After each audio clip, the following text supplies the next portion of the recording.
The lugger turned into the docks, nudging plastic rubbish and parting petrochemical rainbows that glazed the surface waters.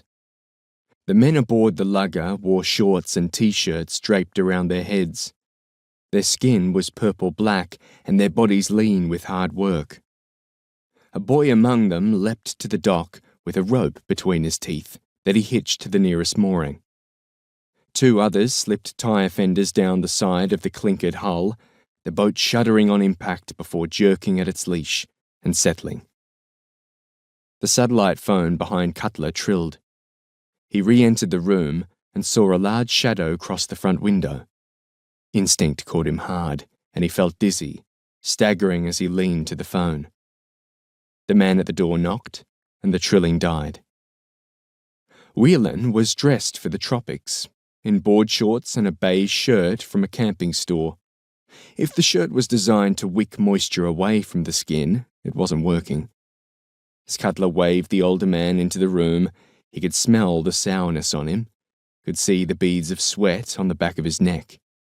His boaters creaked in the silence of the room, and his shirt stuck to his body as he collapsed onto the couch. Whelan looked at Cutler and frowned. "You're a smoker." "You want one?" Whelan sniffed, shook his head. "My wife, Deb, died of lung cancer 5 years ago. Not a nice way to go." Cutler paid it no mind. "You come straight from the airport?" "Yeah, the driver's waiting outside with the materials." "I'd offer you a beer, but I've only got water." "Had a few. Too many on the plane. Free bar, of course." Whelan had flown from Perth to Suva direct, bypassing the international airport at Nundy in the private jet of a mate, one of the world's biggest retailers of luxury pearls. Back in Australia, he talked about their weekend trips from Perth to Greece just to dine at a particular Cretan restaurant.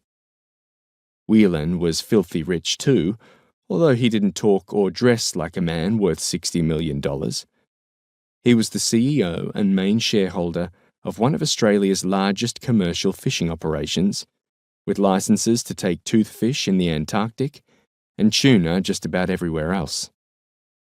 Cutler had done his due diligence on Whelan, who'd started out the old way, working as a deckhand on his father's southern bluefin fleet before the vast migratory shoals were thinned out.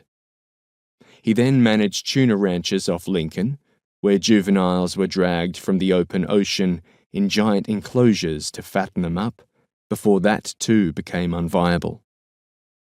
Whelan was his father's son, had manifested the business into a behemoth following what he called the Australian principles of efficiency, investment, technology, and constant adaptation.